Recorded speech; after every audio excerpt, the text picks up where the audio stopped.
TCU versus Michigan, Verbal Fiesta Bowl. I wonder what the game plan is going to be for Sunny Dykes and how this TCU offense is going to attack this Michigan defense. When you think of TCU's offense, you think about their ability to generate explosive plays, not just in the passing game, but in the run game with Kendre Miller as well. Michigan, though, this is one of the best teams in college football when it comes to not allowing big plays on the ground or in the passing game. TCU, you have to be able to win in space. And you got to be able to do it with speed.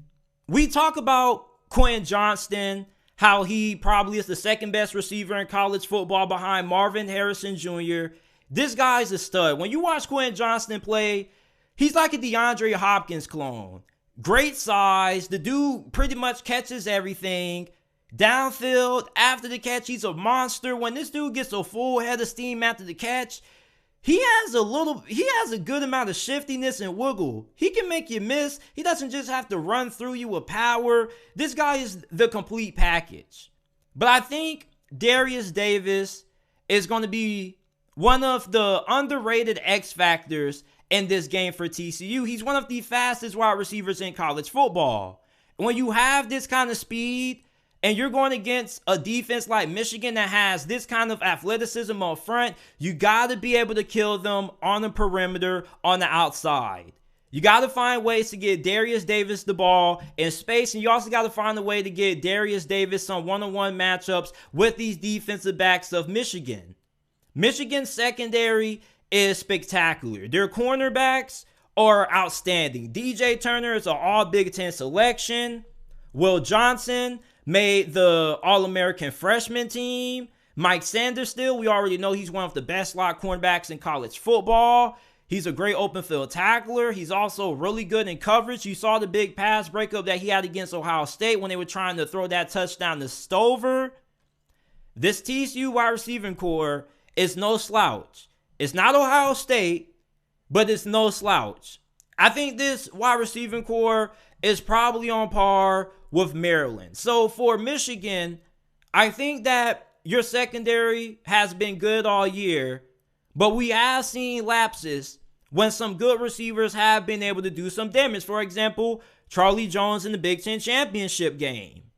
You can't allow Quentin Johnston to have the kind of performance that Charlie Jones had, because Quentin Johnston, not only is he a better player than Charlie Jones, but Quentin Johnston has the kind of capability to take over a game. And trust me, you don't want this guy at this size taking over a game. And TCU has no problem spamming this guy the football. They will spam this guy the football every single play if you allow them to. I do like the matchup of him being matched up potentially against DJ Turner or Will Johnson. DJ Turner is projected to be a potential second round, maybe late first round pick, depending on how he performs in this game and in the combine potentially. So this is definitely going to be an incredible matchup to watch between these cornerbacks of Michigan and these wide receivers of TCU. But you definitely have to find a way to slow down Quentin Johnston if you are the defensive coordinator for Michigan. And if you are Sunny Dykes and offensive coordinator Garrett Riley, you got to find ways to get Darius Davis the ball in space. Let this dude work. I think that his speed could be incredibly huge for TCU in this ball game.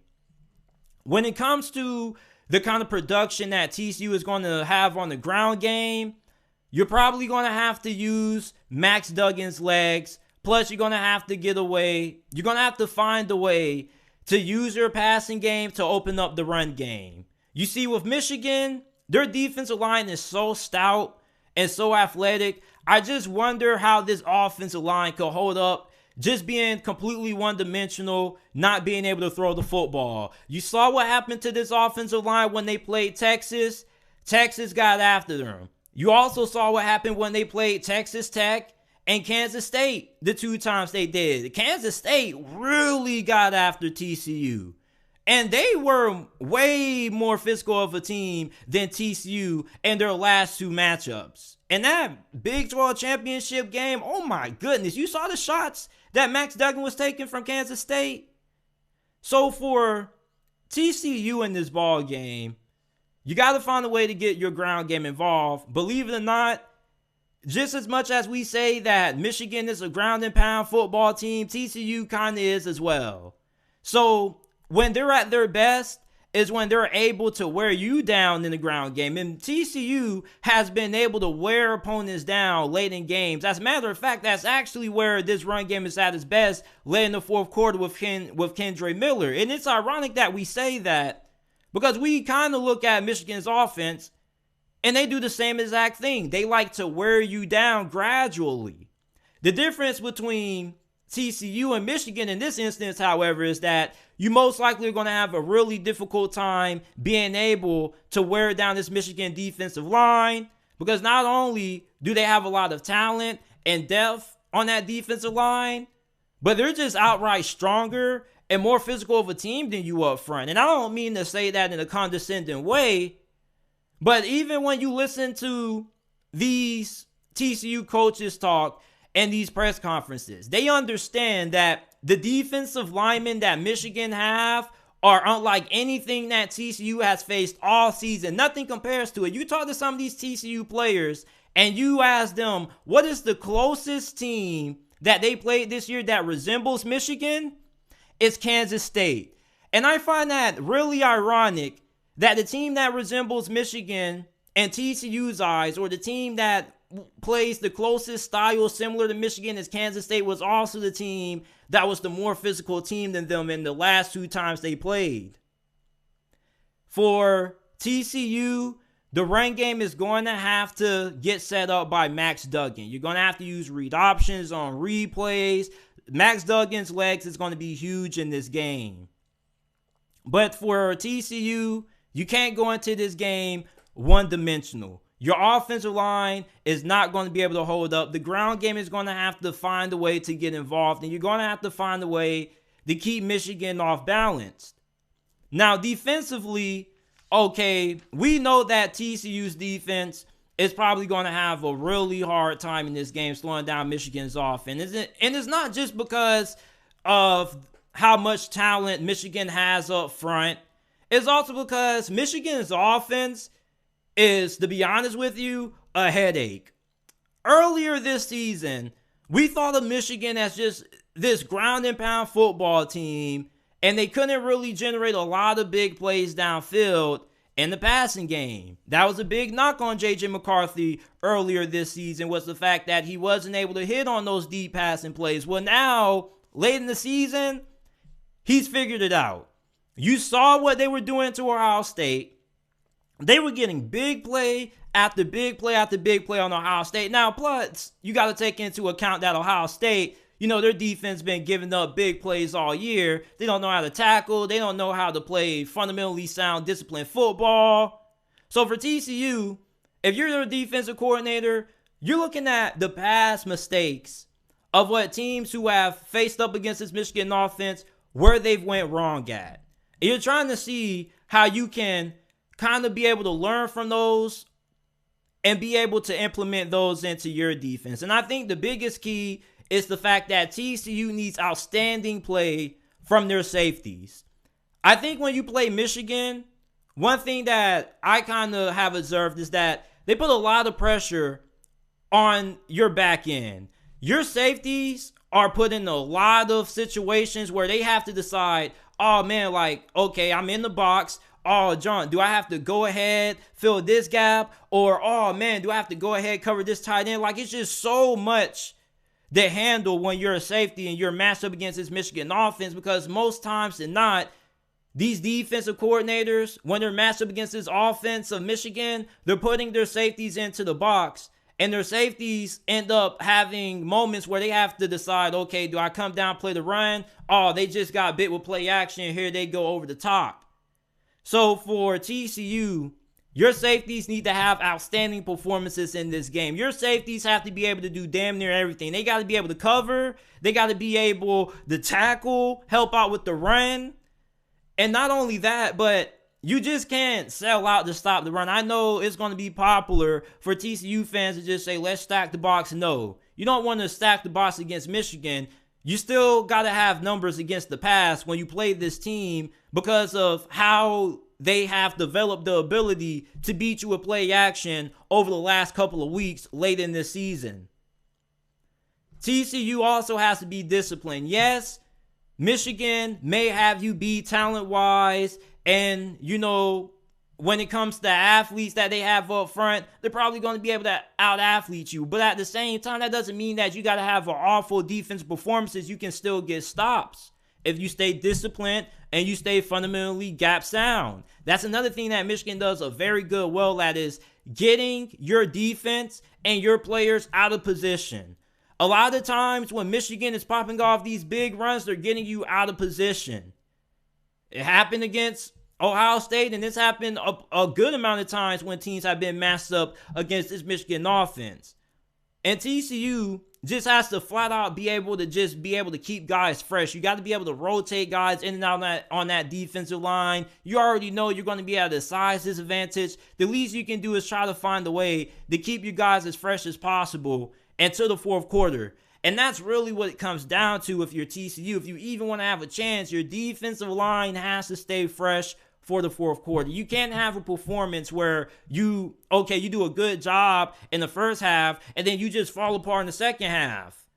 There's a reason why Michigan is one of, if not the best second half team in college football, because they're so persistent with this run game.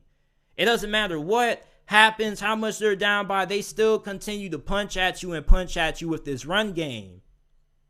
So for TCU, how are you going to be able to slow down this run game if you can't do it defensively? Well, I think offensively, if you get out to a fast lead, and let's say you go into halftime with a 24-10 lead, and you get ball first, and you can maybe go up potentially another score, that puts pressure on Michigan's offense now, because they can't afford to have those 8-9-minute possessions anymore when they can just kill clock and dominate time possession, because eventually they're going to have the same problem where, they're keeping your offense off the field, but at the same time, if you're able to stop them in the red zone and they come up empty, that pretty much is a big L for them, because you just took all that time off the clock and you're walking away with empty possessions. So this defense, if they can get out to a big lead and force Michigan to have to throw the football with J.J. McCarthy to get back into it, that plays into the hands of what Sunny Dykes wants. Sunny Dykes,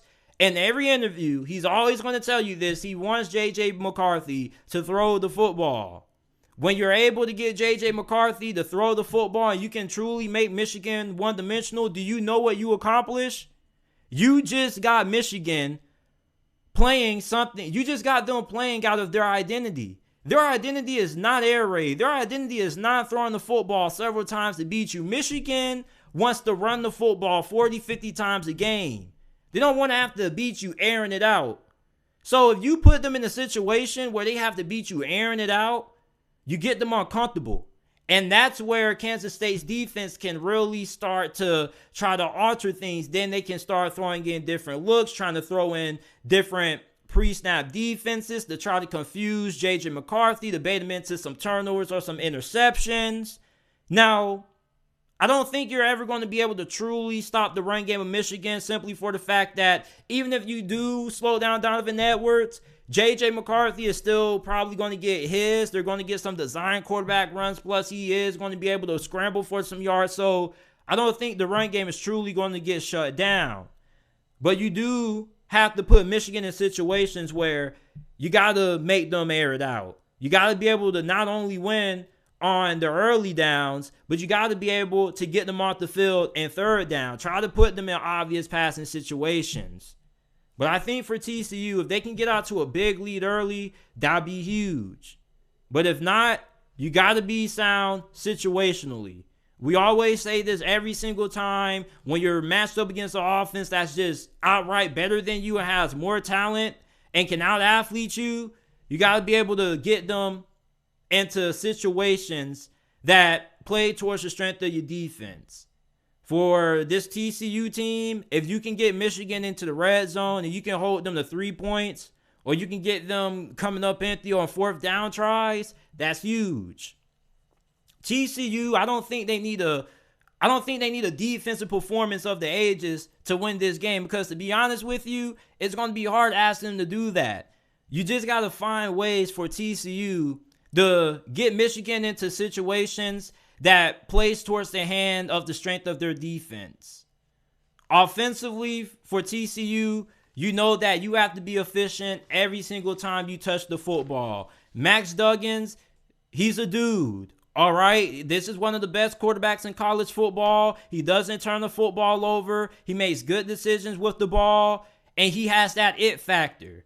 If this ends up being a one-possession game and Michigan hasn't closed out TCU and they're playing with their food, I would be incredibly scared if I'm a Michigan fan. One thing that I never count out is teams that have elite quarterback play. When you have elite quarterback play and you got a guy like Max Duggan who can get it done, it's really scary. Because then, no matter how talented you are, when you have a quarterback that's just feeling it and he has that go get it, that's really different, because it just instills and it boosts the confidence in the performance of the whole entire team. You saw what happened late in that Big 12 championship game. The dude, Max Duggan, was literally willing his team to the win, and although they came inches short of getting that Big 12 victory, you know, I think it is a testament to why this TCU team is where they are right now in this game. This is a scrappy football team. For Michigan, you can't go into this game playing with your food. You need to come in here and you need to show everybody why you're a 7.5-point favorite. You need to show everybody why you clobbered Ohio State. You need to show everybody why you're 13-0. You got to come in here and you got to just come in and impose your will, be the more physical team. Don't allow TCU to hang around with you in this game, because I promise you, if TCU can keep this a one-possession game in the fourth quarter, you just might lose. Because at that point, you already didn't do what many of you thought would happen. You didn't dominate TCU like how you would think, like how you would thought. So if you're a Michigan fan and your expectation for this game is to come in and dominate TCU, but yet you go into the fourth quarter, 5 minutes left, and you're only up 3 points, I think you should be incredibly concerned. You're the better football team. So when you're struggling to close out a team like TCU who you're better than, that shows that, one, the game plan TCU has is really good. And two, you look at what TCU has done all season, they are really accustomed to finding ways to win in these moments. They weren't able to get it done against Kansas State, but they've been able to get it done all year long. And yes, you can say, well, JT, that's against Big 12 competition. Let's take all that competition stuff out the window. At the end of the day, yes, the teams that you may play are different and the level of competition is probably better in the Big Ten. But at the end of the day, big players make big plays in big moments. And when you put TCU in a situation where they got a chance to win this game late, if you're Michigan, with guys like Quentin, Johnston, Kendre Miller, and Max Duggan, with the 3-star players that they have, those are going to be the moments where they can really get the best out of those guys, and those guys can really rise to the occasion. I really don't think Michigan, if they allow this game to be close, have a high chance at winning. Even though they are the better team, I just think with this identity of this TCU team, if they get this game close, I really feel like the momentum is going to be on their side, because at that point, they already had a huge win. They kept the game close going into the fourth quarter, and at that point, if you're a Michigan fan, you're already kind of shell-shocked, because you expect to come into this game and blow them out, and it doesn't matter what the players say at all. You get what I'm saying? At the end of the day, these Michigan players still expect to dominate TCU. They're one of the best teams in college football. They're a 7.5-point favorite. Okay, I know these players and coaches don't care about the point spreads and whatnot, but I promise you, no matter what these coaches say, no matter how much props they give to this TCU team, they expect to dominate this TCU football team. You listen to these TCU coaches, they say, yeah, we might have to change some things and we may have to throw some things out there that we haven't done before. You listen to these Michigan coaches, we might throw a little something special in there here and there, but we're still going to stay true to ourselves. You want to know why? because they think that TCU, they can't hang with them. There's no way that they can match up front with them. So if you're TCU, if you get this game in the fourth quarter and you're only down 3, or even hell, if you're up and this is a ball game, you should be feeling pretty confident about your chances of winning this game, because at that point, Michigan already failed to do what many thought and what they probably feel they would do. Let's be honest, bro. I'm pretty sure Michigan coaches are not expecting this game to be close. They're not going to tell you that, but I'm pretty sure they expect to come in this game and impose their will on this TCU team. They see the same things that me and you see. Okay, let's not get that twisted. The only thing is they're way more humble about it. They're not cocky like some of us fans are. And we're not saying, oh, yeah, we're just going to come out and dominate you. No, they got to give credit to the other team. You get what I'm saying? They got a lot of respect. Michigan isn't overlooking TCU, and TCU damn sure isn't overlooking Michigan. They're definitely up for the challenge, especially considering how they lost to Kansas State. I'm taking Michigan to win this game 31-17. I think that, Michigan is going to come in this game, and in the fourth quarter, TCU is probably going to be able to keep it around with them. But I think eventually Michigan is just going to pull away, because I just think the talent, the strength that they have up front is just going to be way too much for TCU. And I've seen TCU struggle against teams that have been able to get after them. Their offensive line has been really inconsistent.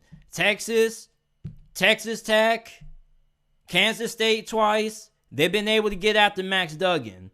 Now, this TCU offense is probably going to be able to score some points here and there, but I think overall, Michigan should be able to slowly be able to grind this team away and put them in the blender come the fourth quarter. That'll be time where Michigan should be chewing clock and this game should be all but over.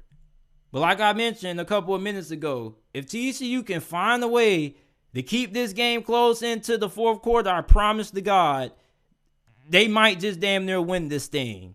Because this team, with this kind of identity and the personality of Sunny Dykes, they have embodied his personality, and this team is a scrappy football team. So if they can get this being a competitive contest in the fourth quarter, I promise you they're going to be riled up. They're going to, man, let me know who you guys have winning this game down in the comment section down below. Make sure that you guys like the video, subscribe to the channel, and I'll see you guys shortly with another episode of the JT Sports Podcast.